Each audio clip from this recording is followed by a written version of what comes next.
So David and Alison are going to join us back on the stage. SCONUL commissioned a piece of work a little while ago looking at leadership that came out of the Leadership Task and Finish group. And the report which David and Alison from Sero Consulting have produced is called The View from Above, Strategic Perspectives on Library Leadership. And I'm going to join the audience while they present to us their findings. Thank you. Good. Thank you very much. And it's a great pleasure to be here to share the results of research with you.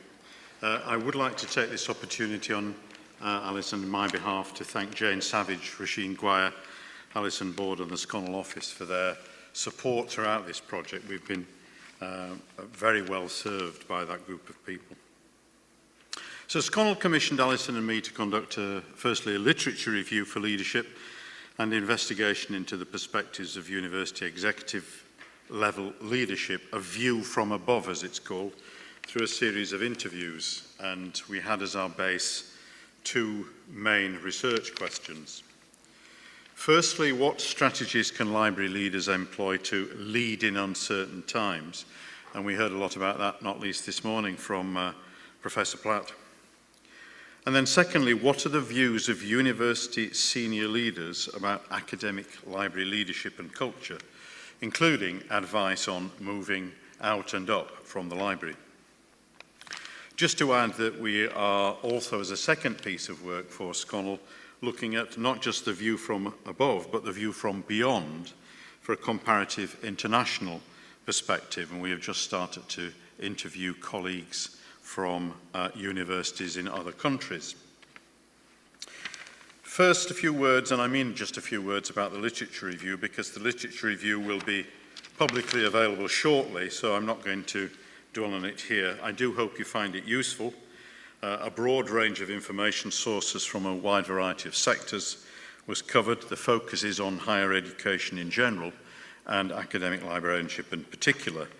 The literature, not surprisingly, is that produced mainly in the last 10 years, but a number of older sources, timeless sources, have been included, especially where suggested by the interviewees from the view from above piece of work, and we'll come back to that later in terms of further reading. So we very much hope that you'll find the literature review of value. It's organised into a number of broad categories with subdivisions as informed by the analysis of the interviews. We've tried to connect the two pieces of work and also discussions with the Leadership Task Force subgroup members.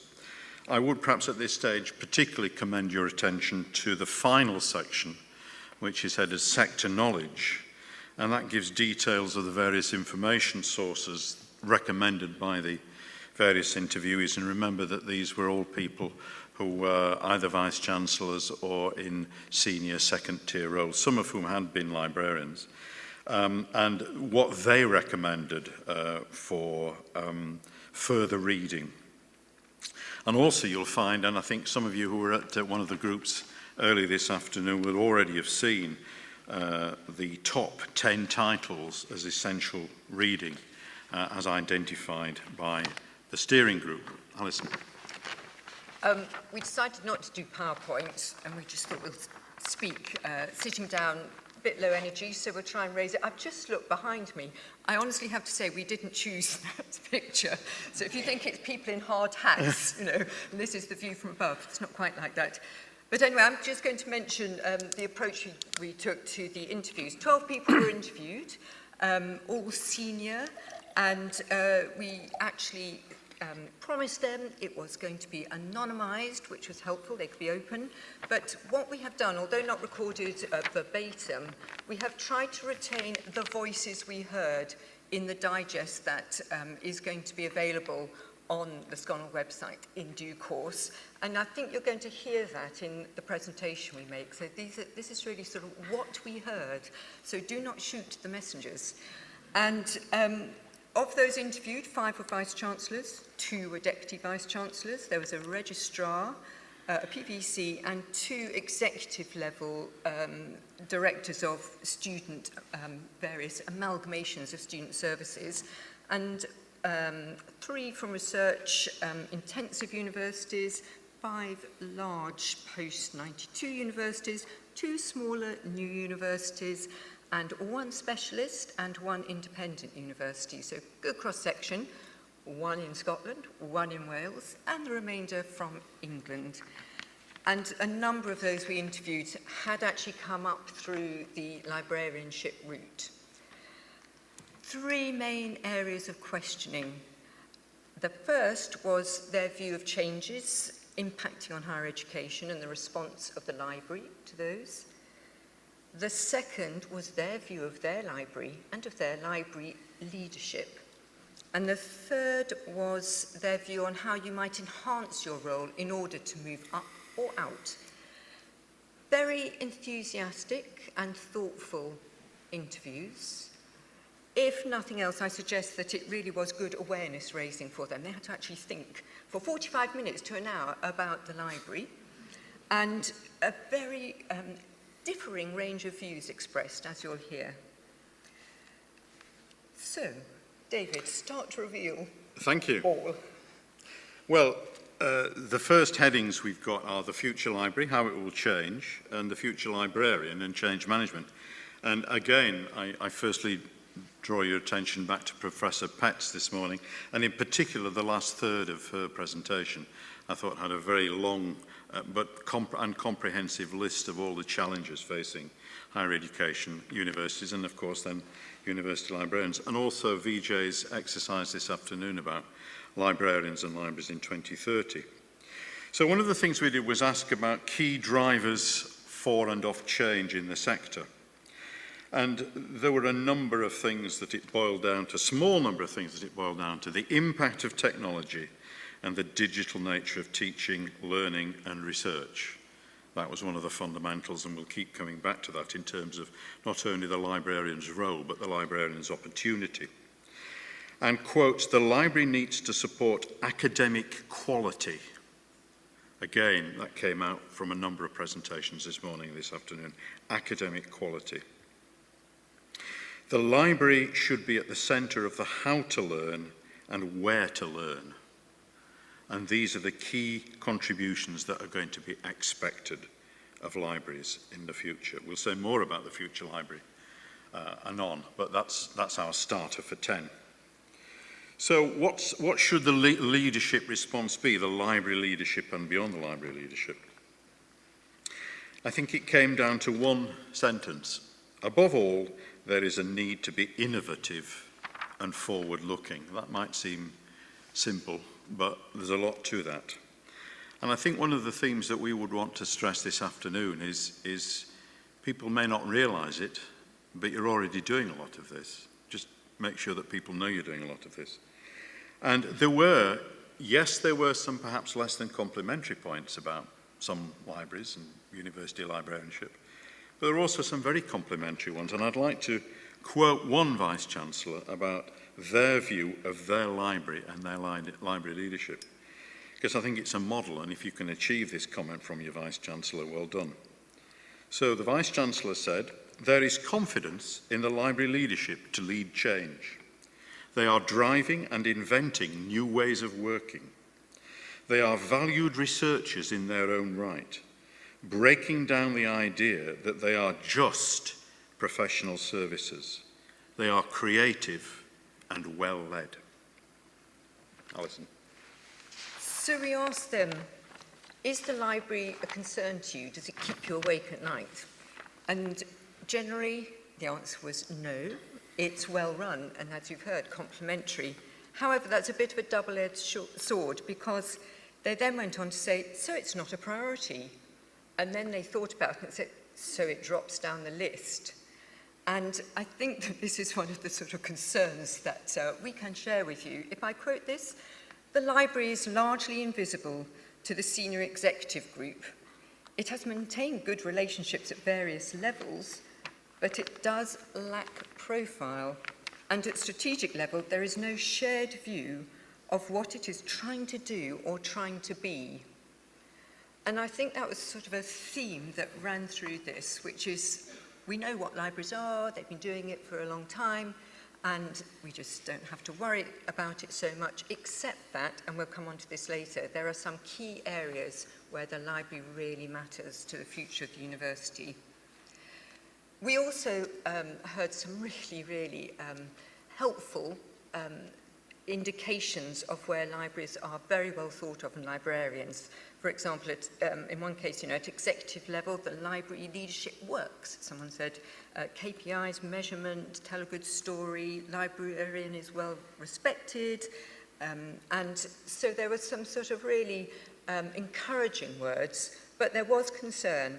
And the other area of concern is about the positioning of the library, and you'll all be so aware of this. Where in organisational terms does the library now sit? People talked about the blurring of boundaries, which can result in the library being further distanced from senior management.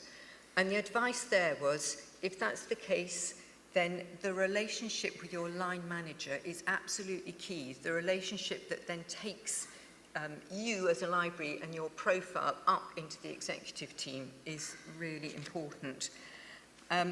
There was also a lot of support for the convergence of services, as you will appreciate. Partly its efficiency and effectiveness, and seen as being the future, where you have several different, particularly student-facing services accreted to the library. So, there's a need to raise the stakes and align strategically in the light of what Alison's just said. As one Vice-Chancellor said, librarians had better capitalise on their opportunities or go back to cataloguing. A number of key points came across as we asked people to advise librarians on how to raise the stakes. Have a sense of understanding of what is going on with a critical eye on transformation and demonstrate the ability to transform. And there's already lots of good examples of that, and some of our interviewees pointed to those. Understand the institution's processes and structures and approaches and participate in them. And that's bound to result in the improvement in personal and library impact. And again, examples were given. Take the initiative to contribute to them. There are some areas like NSS where you really are in a pole position in terms of helping the university. Engage with the quality enhancement process. That came over time and again. Be involved with strategy development, and an area where librarians are widely and rightly perceived as being experts in the field, digital developments in general and digital skills in particular. Quote, the librarian should be the authoritative voice around the learning process and how the library contributes and the development of digital skills. The obverse of that was to avoid being too specialised within the library, and indeed librarians, quote, need to move out of their cosy environment. You need to put your head above the parapet, and why not in a positive way, to help the institution with the changes. Libraries have done a lot with digital means. Why isn't that expertise being used in other ways in which we, the university, are engaging with students? And interestingly, when it comes to expertise, there was recognition of the real heartland of the value of libraries, librarians, and that's in information skills and information management. More than one commented on an aspect of changing demands on universities that libraries could really tackle and lead on, which is around information compliance. And I think actually we heard that a bit earlier, data and management and so on. So information compliance and information management. And it was felt that there are a lot of libraries that are not really coming forward and taking on that responsibility in a way that would be really helpful and valued. And several times there was also comment about the importance and opportunity of librarians and library staff to provide data and intelligence from the library back into the institution. Clearly that's particularly around the way students learn and the activities and satisfaction of students. So one VC said, measure everything. Data is everything. Be savvy about what VCs are interested in and how the data will be used. And another interviewee said, be prepared to share valuable information. Be open, don't be closed. So note in particular, when we were talking about invisibility and so on, that there was, well, I'm going to actually quote it, there was one very helpful observation. A way of being noticed and referred to is to be a source of particularly insightful information about the student body and communicating this at senior level.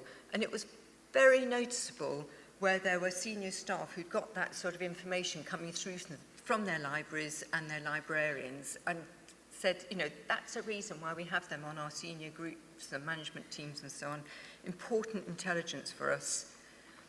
And one other area of the use of the information you have, which I'm sure is what you do, but nonetheless, annual reports, not just about facts and figures, actually it's about impact. I mean, just as the research area is now really concentrating on impact of research, what is the impact of the library and the services, particularly around the university strategy?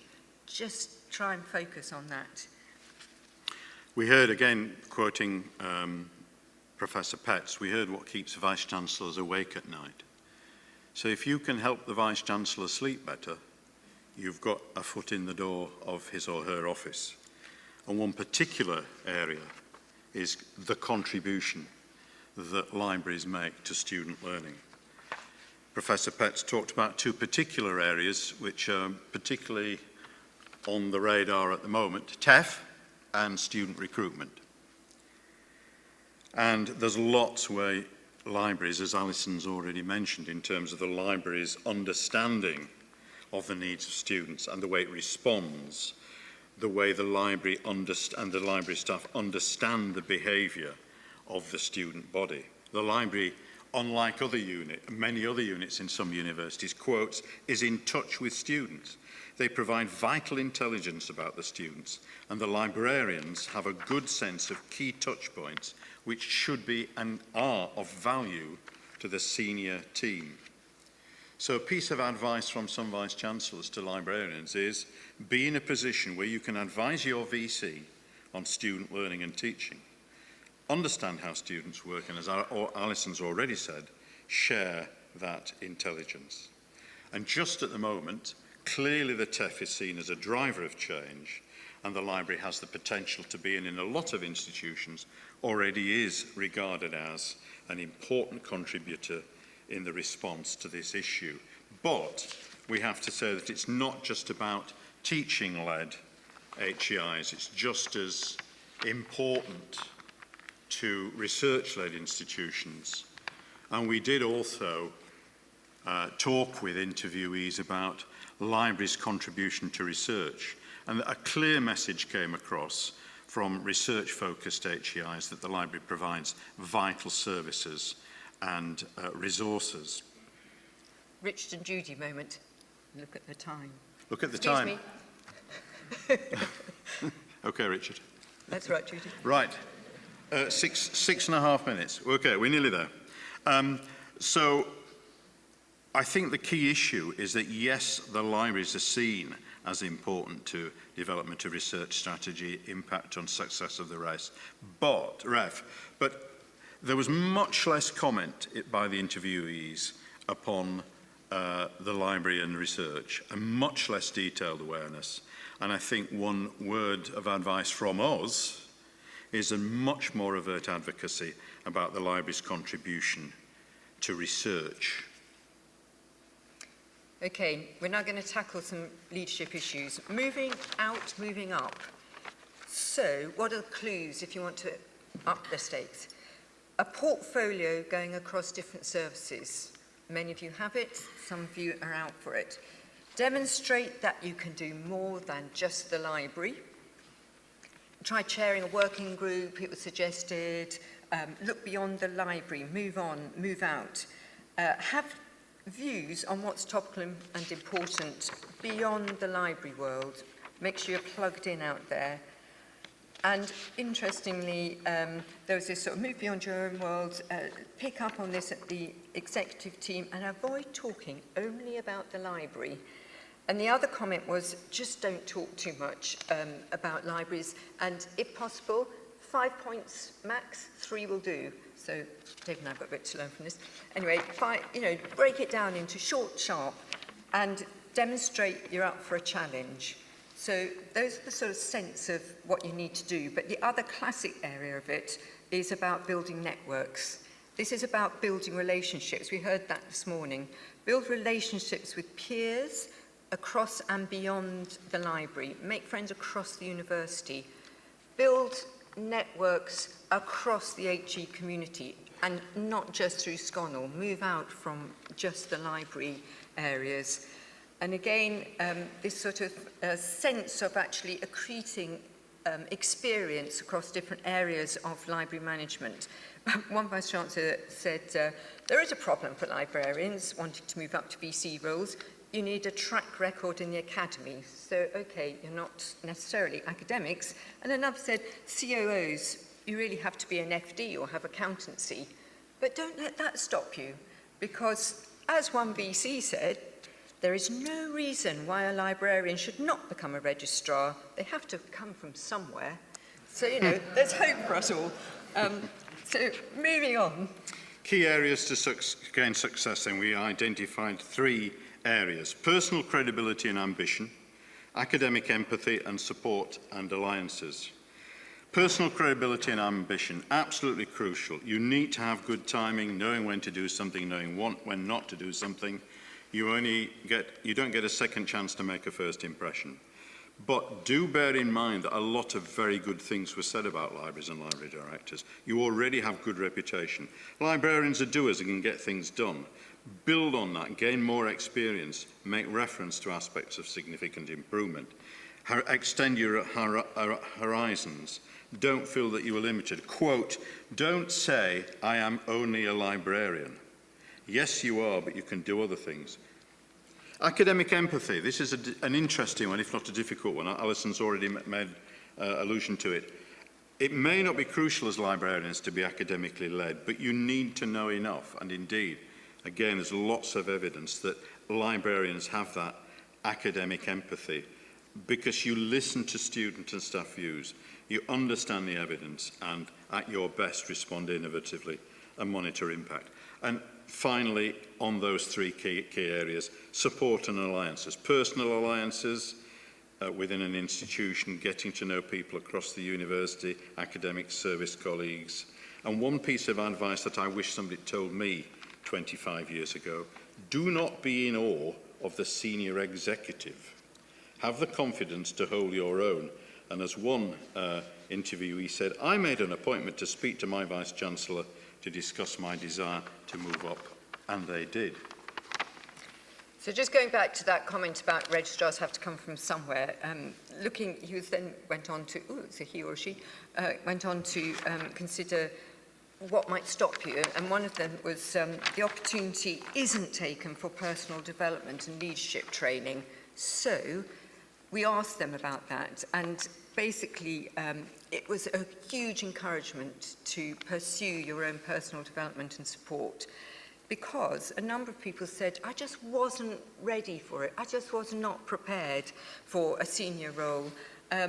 Although part of being able to do it is you wing it. So, I mean, that's part of the training. So some form of training, I mean, there are various programs, TMP and others that we've heard, and the key that most of them came away with was it is the network you build while you're on that program that is really helpful. It's the exchange, and not just with librarians, and not necessarily just with HE staff. Look beyond. Coaching and mentoring, also hugely important, and some of you are aware, and I'm sure all soon will be aware of the work around mentoring that SCONUL is doing, which is fantastic. And a lot of senior leaders talked about the value of coaching and coaches throughout their senior career. Seek out coaching, one of them said. I had it when I became a director. I've kept that relationship. It's been really transformational for me as an individual. And so, rounding up, you'll be pleased to hear, back to the literature review, because we did ask all of them, is there anything that you have read, that you read, that you would recommend?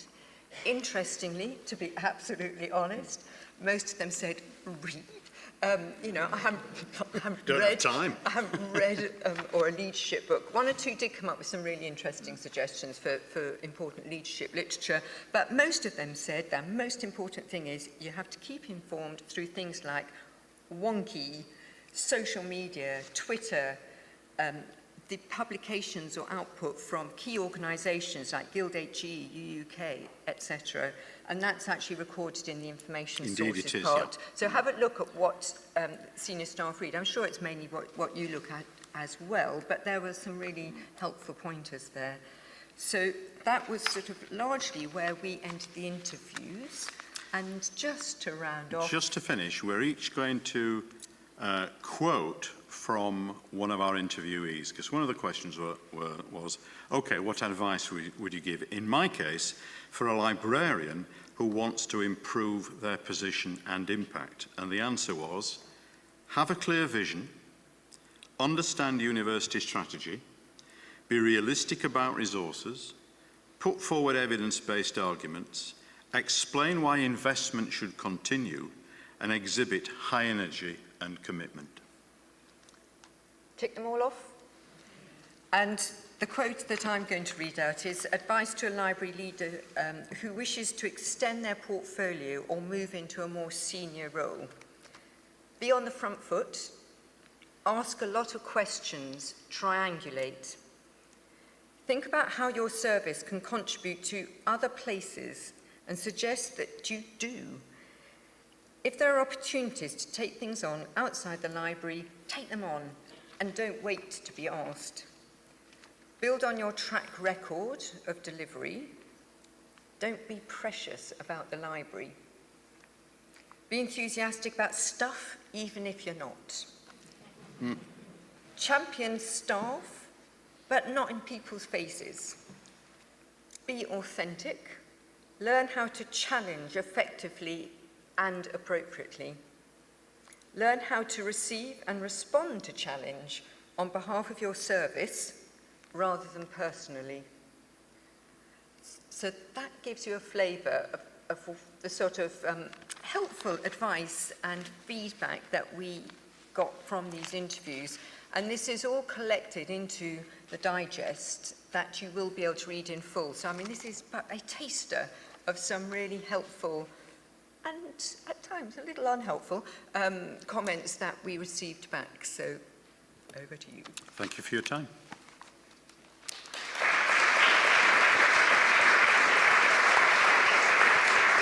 Before we move on.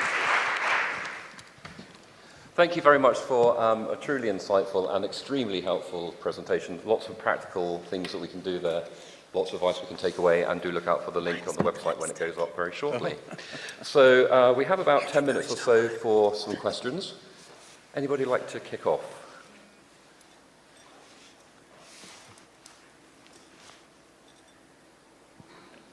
James Anthony Edwards, Wolverhampton. It's one for David and Alison. Did you see any difference in attitude from those interviewees who had come through a library route as against those who didn't come through a library route, either positive or negative? Do you want to go first? I'll start first, and then this is the double act. Yes and no, interestingly.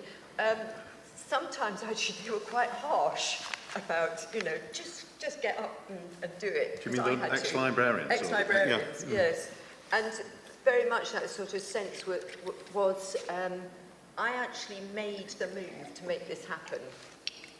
Rarely was it, you know, I sat back and it sort of happened to me, and I wanted it to happen. And one or two said, I know a lot of my colleagues who wouldn't actually want to do this. That's fine. But I sort of got to a point where I did, so I went to talk to my Vice-Chancellor, or I sought, you know, some sort of opportunity. No, I think I'd agree with that. Yeah, the former librarians who'd moved on and up were perhaps rather more forthright in saying what librarians ought to do. But I think it was only a matter of degree. Everybody was saying the same sorts of things. I'd like to think we've said this afternoon, especially in terms of that advice and, you know, the final bullet points. Thank you. Further questions? Can I have a chair's prerogative then and ask a question? You were talking about succession planning, Vijay, earlier, and saying that actually that if we want to change things, then we need to start soon and do succession planning. And I was interested in David and Alison's presentation about, you sort of implicitly talked about succession planning and how people were supporting people through their careers. How do those two kind of things link up? How important is that to have an explicit program of succession planning when you're both diversifying the workforce and thinking about how to prepare your staff for the next step? So I think it's interesting the last point that you were making about people looking for leadership wherever you'll find it. I worked with someone once, and you probably have heard this story before, who said that there are people who say that the one important thing that you need to do as a leader, in fact it was Peter Drucker who said this, is role model. And this was tested by someone who decided as a new leader to carry around a copy of The Economist. Mm-hmm. That's all he did, was carried around a copy of The Economist to every meeting he went to.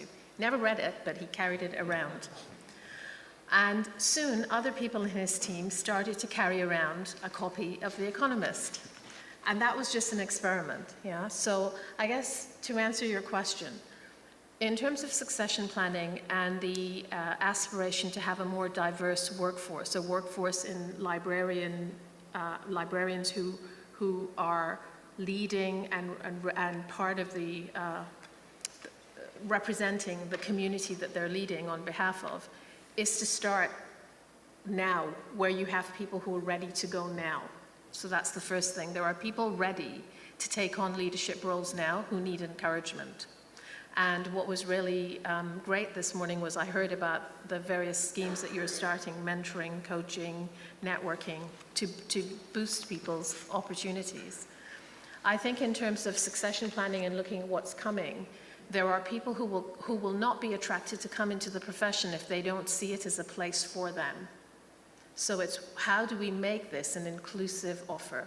Why should I come here and dedicate so many years of life to this particular discipline if later on I don't see that I will have any route to go? So there's that to do.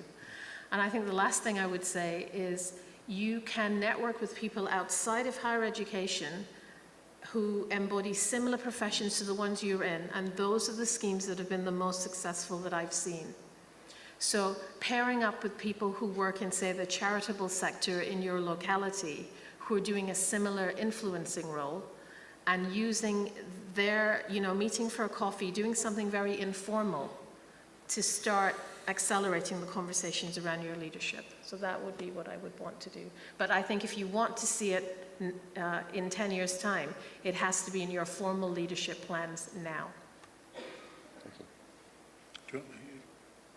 Just picking up on that last point, it was interesting how I think it was only one or possibly two mentioned the effect that actually shadowing has had on sort of giving them a chance to see what it was like and what it would be like. And I know how we all have aspirations. I have had myself aspirations to put in place shadowing for staff, and it's really hard to do, find the time, who's going to do it. And actually outside the institution is even stronger. But that was a very interesting sort of light bulb moment for two of them. Could I just add that I think the work that SCONUL is doing, as Vijay mentioned, about mentoring, coaching and so on and so forth, the deputies groups, I think that's absolutely tremendous. And those action learning groups, those support groups are probably one of the best ways of, as it were, self-succession planning. I still don't feel a lot of universities are particularly good at it. Think of the quote from the person who said, they were thrown in at the deep end when it came to university level activity. Why was that? Probably because there wasn't that kind of support within that particular institution at the time. That's not to say that the individual didn't succeed, but how much better it would have been if it hadn't been such a shock for them when they were on the executive board. Thank you. Thanks very much. Further questions?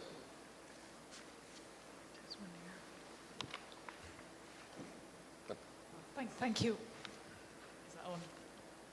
Thank you all for your interesting presentations. Can you tell me, sort of talking further about inclusivity, can you tell me, are there particular issues you think in a profession which is, from the last count by Slip, 78% women? So, and then that gender balance is still if not completely flipped on its head, but still not replicated in the top level roles? Are there any particular issues relating to leadership development that we need to take forward and to develop, bearing that gender split as an example of inclusivity and diversity? Yeah. Who would like to respond? So, I mean, I think you can sit here all evening, but you will have dinner and drinks. So, I think that the lessons that we learn from other organizations and things that you've tried within the sector, like Aurora, prompt us in the direction that says if you take a purposeful, multifaceted program approach, you will get change eventually. So you have to do all those things. It's all those things and more. I think there's also looking at what we know, the well-rehearsed arguments. This International Women's Day, I wrote a blog for the LF because I got really angry because it was another march. And I was like, how many years have we been marching, women marching? And I was particularly exercised because the new president of the United States, who I will not call by name, was also not ignoring all of the marching that was going on. And so I wrote a blog saying the time for, you've got to do something more beyond marching. And I really do believe this now. Lots of places, the military, if I take an organization like the United Nations, who've never had a female leader, but have had the closest thing to culture change that we need to replicate. Ban Ki-moon, who was Secretary General, made a commitment to women around the world at every level, in every industry, whether it was agriculture, munitions, education, or health, that said actually for every role at the United Nations, they will refuse to hold the interviews if there is not a woman on the shortlist, number one. Number two, if after that interview the woman was not the most successful candidate because they weren't the best candidate, then that person would be put with someone for 1 year so they could make that requisite experience up. Yeah? And number three, in a year's time, they would be put in a position where they can just take on that role, whether it was in coal, munitions, armament, intelligence, whatever. Yeah? And I think the third thing I would say in answer to your question is, in the same International Women's Month, a man got very wealthy by writing a book called The Polar Principle. And he suggested that women were making an active choice not to take a leadership role. And I think that applies to lots of people, irrespective of gender. You may choose, as was my experience with in healthcare with doctors, not to put your head above the parapet and step away from your specialism that you came in to do the work for, because you don't like what comes with the management and leadership. So that requires culture change. Organizations have to accept that if they want more specialists to be involved in the leadership and management to change culture, they need to make it more attractive. So that would be my answer.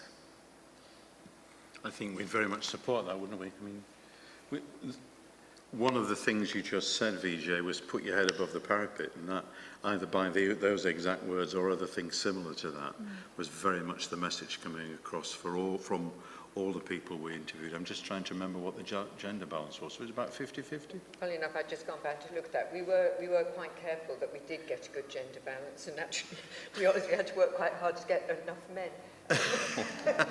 So, it's sort of being careful, it's being careful all around, because there is, it's not just the assumption, I think, that there's one is greater than the other. So. I think both men and women will not want to lead in cultures where they find that proposition unattractive. Yeah. Why would you want to do that when there's so much more to life than the jobs that we do? Yeah. So I think you have to say it's about culture change. It's about saying you can make the part of the organization that you amplify influence really come alive. Remember, I go back to my personal experience. It's because of you that I decided to carry on in further education, not because of the person that stood in front of me lecturing. Thank you. And time for just a final question. I think, Rosemary, you had one just here.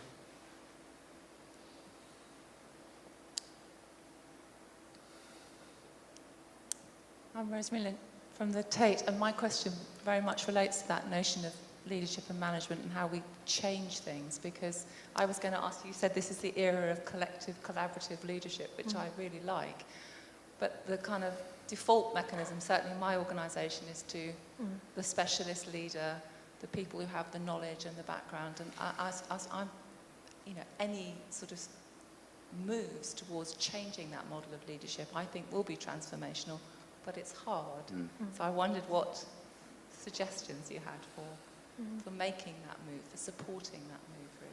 I mean, I think if I think of where collective leadership started to overturn the command and control model in the NHS, it was when the NHS really started to be truthful about putting patients at the centre of what it does.